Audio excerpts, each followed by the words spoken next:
આપણી બુદ્ધિથી જે આપણે કહીએ ને એ જ સાચું હોય. 10 લોકોને ઊભા રાખવા લાઈનમાં અને એક વસ્તુ બતાવો અને કહો ભાઈ તમે આની ઉપર અનુમાન કરો આ શું છે. દૂરથી 10 લોકો અનુમાન કરે, પોતાની બુદ્ધિ લડાવે કે આમાં આ શું છે, અનુમાન કરે. પણ તમે જોજો એ 10ના અનુમાન અલગ અલગ હોય, પણ પોતાનું જ અનુમાન સાચું છે આવી બધાની વૃત્તિ હોય.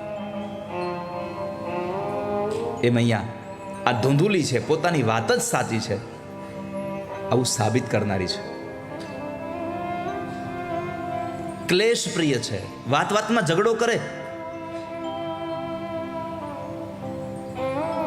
અને પતિ પત્નીના ઝઘડા તમે જોયા છે, ક્યાંય ન હોય કાંઈ ન હોય એમાંથી બહુ થાય.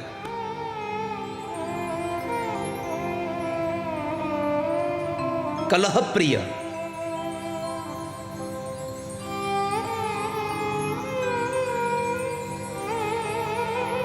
એક પતિ આવીને જમવા બેઠો અને 2-3 કોળિયા ખાધા ને એમાં બરાબર ત્રીજા કોળીએ કાકરો આવ્યો ખીચડીમાં. એક તો સવારનો કામે ગયો તો ભૂખ્યો હતો,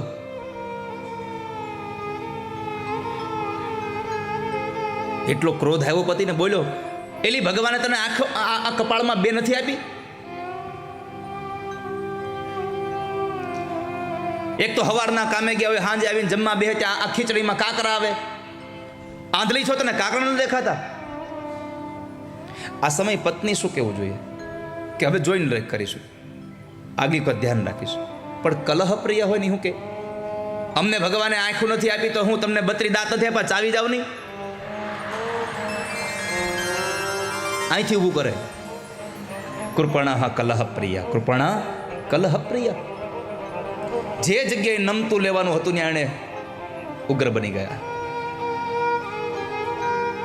આવી જેની બુદ્ધિ છે એ ધૂંધુલી છે.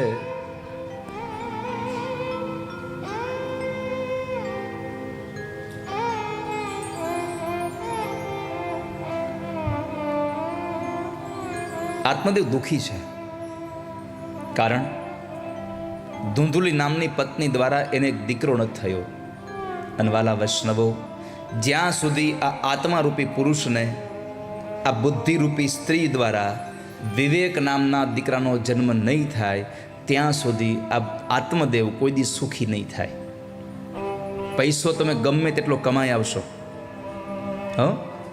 યાદ રાખજો, પૈસો ગમે તેટલો તમે કમાઈ આવશો, પણ જ્યાં સુધી તમારા જીવનમાં વિવેકનો પ્રાદુર્ભાવ નહીં થાય ત્યાં સુધી તમને પૈસો સુખ આપશે નહીં. અને આ બુદ્ધિને જો એક વિવેક નામના દીકરાનો પ્રસવ કરવો હોય તો એણે સદાયના માટે સત્સંગમાં જવું પડે, કેમ કે બીનું સત્સંગ વિવેક ન હોય. સત્સંગ વગર તમને વિવેક ન મળે.